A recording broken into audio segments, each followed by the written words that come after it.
Alright, lads, I don't really believe in the paranormal, but there's a family story that involves me as the catalyst about a supposed hostile entity that plagued everyone around me as a child.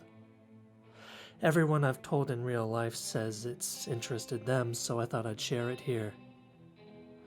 Mom and Dad split up, live in separate houses, two sisters. Just before I was born, strange things happened.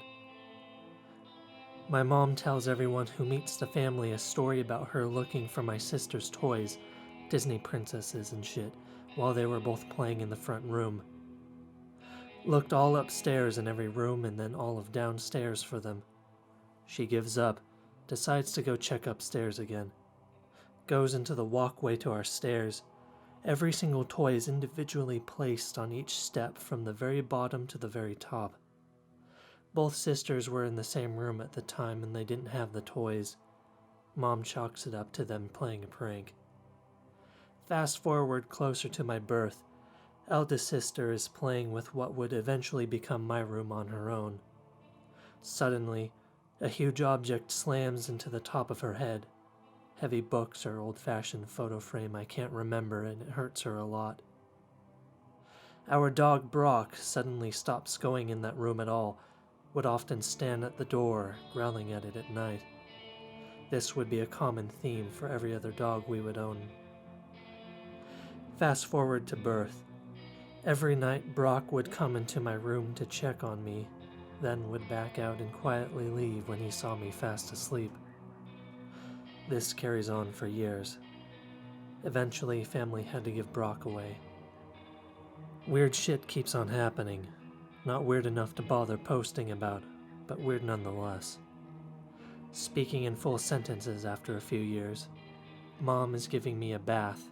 I'm laughing and playing. Mom said suddenly without warning.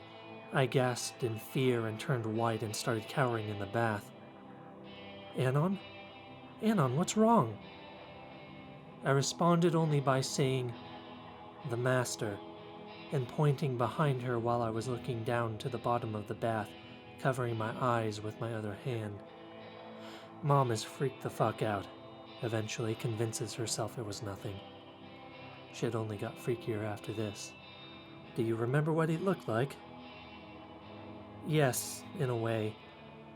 But that comes later in the story and I don't want to spoil it right now because it's kind of vital to proving it wasn't just my mom projecting her paranormal beliefs on my weird behavior. I'll carry on with the rest of it now. Outside my house were these two large pine trees, both cut down before I was born. Mom comes into the living room. I'm just sat there. Mom asks me what I'm doing.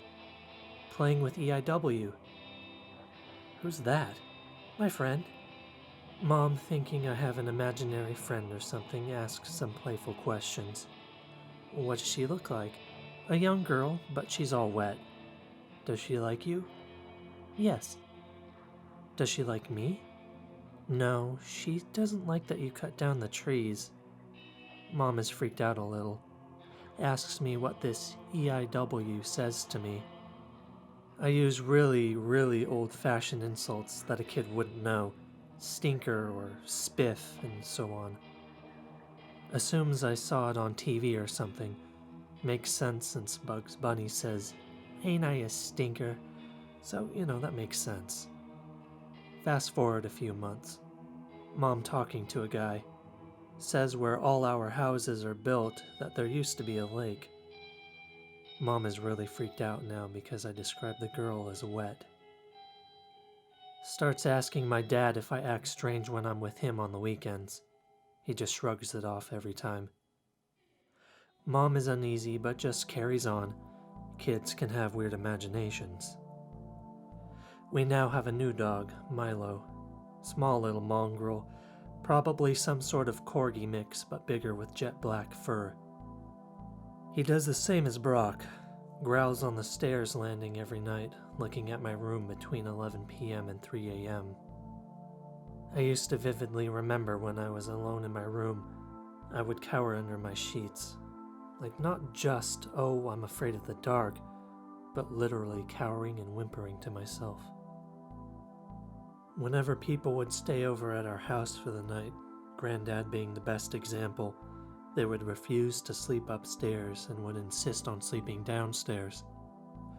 He never told any of us why, took it to the grave. Dad stayed over a few days, not sure why. Mom tries to convince my dad about my strange behavior. He blows it off, doesn't believe this shit at all, thinks ghosts are make-believe. It starts to piss him off, understandably. I wouldn't want my ex going off on me about random nonsense magic shit.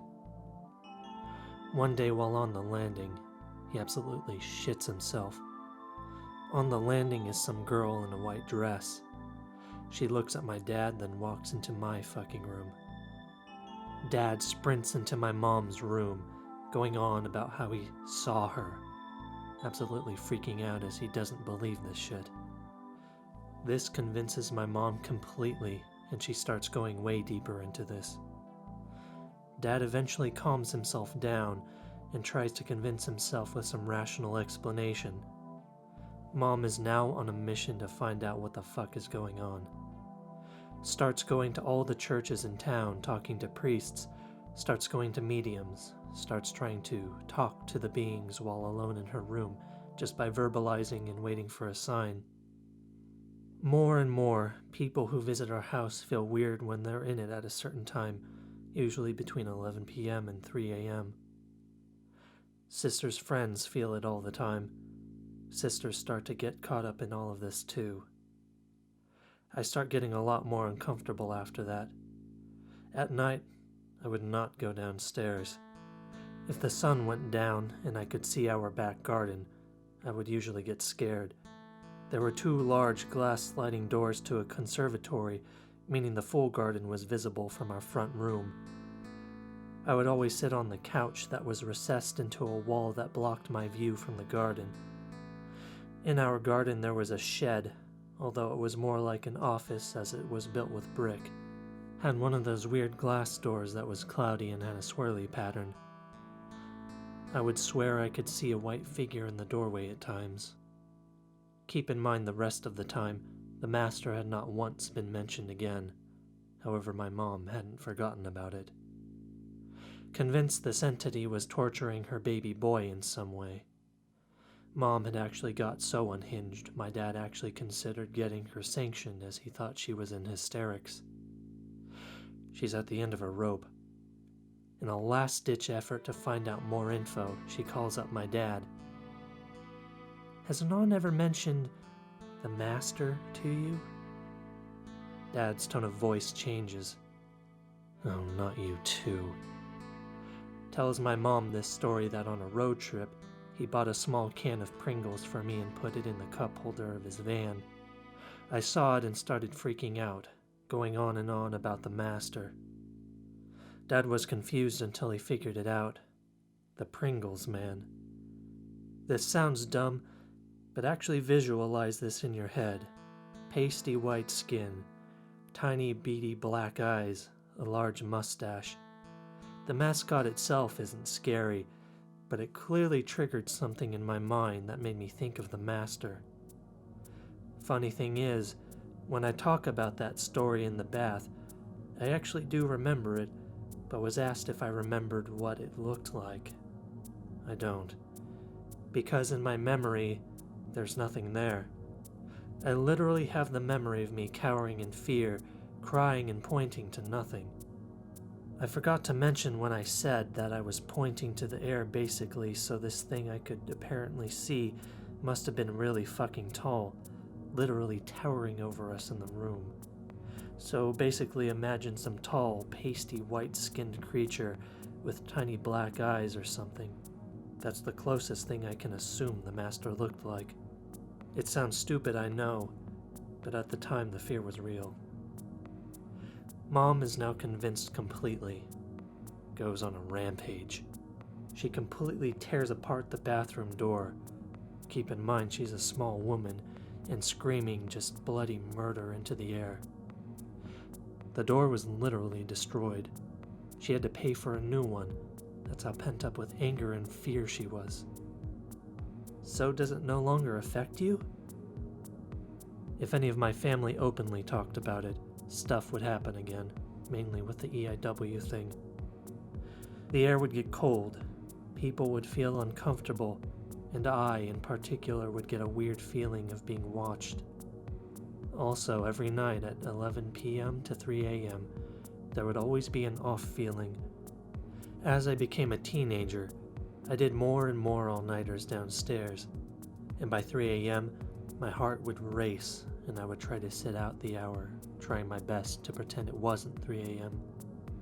But I still had this horrible feeling and would refuse to look out into the garden still. To go off on a tangent, I once had an episode during the daytime that I didn't tell my family about, mainly because it would just stress my mom out. Once I looked out our kitchen window into the garden, and I felt like someone was stood right there looking at me. Similar to how I would describe being able to see the master, but also seeing nothing at the same time. I froze in place, just staring at this fixed spot, like I was looking at someone who was scowling at me or angry. We have all moved house, so I guess it didn't affect me now, but there was some off shit about that place. People would still hate being at our house at night if they stayed overnight, and almost everyone hated our garden at night. I forgot to mention my other dog Willow we got when I was 11. She's a black lab. She wasn't very vocal, but she was the exact same with my room apart from the barking. She'd often sit next to Milo while he growled at the door. I moved into my eldest sister's room when she moved out, so I would always close the door, but sometimes it would randomly open. I once tried to bring Willow in, but her limbs became rigid, and she dug her claws into the laminate floor and sucked her rear end and tail under herself, which dogs usually do when they're really afraid. If you didn't physically see it, how did you then? Was it like an image in your mind, or did you just feel that it looked like that? I've heard of images being placed into a person's mind without them thinking of it, almost as if they're put there by something else. Sorry if that doesn't make much sense. I think so, although the concept was very abstract in my mind. I can't visualize it, but it was like I knew the specific place the entity was standing and knew when it was looking back at me. I think as I've become an adult, I've just forgotten what I have seen. Pick-related is the closest I can guess as to the size and appearance of the master. It's very crude but gives a rough outline, I guess, and it doesn't exactly look creepy. As for EIW, I have a more accurate idea of what she looked like as I described her as a child and my dad allegedly saw her. Long brown or black hair, short, probably between 12 to 13, maybe even 14, wearing a long white dress of some sort. Now this part is after all the master business and the part I was alluding to. As I started getting older, probably between the ages of maybe 6 or 9, my parents noticed a change in my demeanor. As I started getting older, probably between the ages of maybe 6 or 9, my parents noticed a change to my demeanor. I always seemed sad. I went from really chatty to really quiet. I would never want to sleep alone, used to rather sleep on the hard floor than my own room. I personally notice my mind has much more violent and aggressive tendencies. Obviously, my idea of this was a lot more simple as a child. I started to fully believe that there was something wrong with me and that I was a bad person because I wanted to hurt people. My mom decides to try and fix this by spending nights talking to me about things that make me happy. I talk about wanting a farm with animals in the middle of nowhere and cottages and so on. It helps a little. I'll note here, I stopped believing in God by the age of about 7 or 8 after something happened to my family that isn't really involved in any of this, so I won't say as it's really quite personal.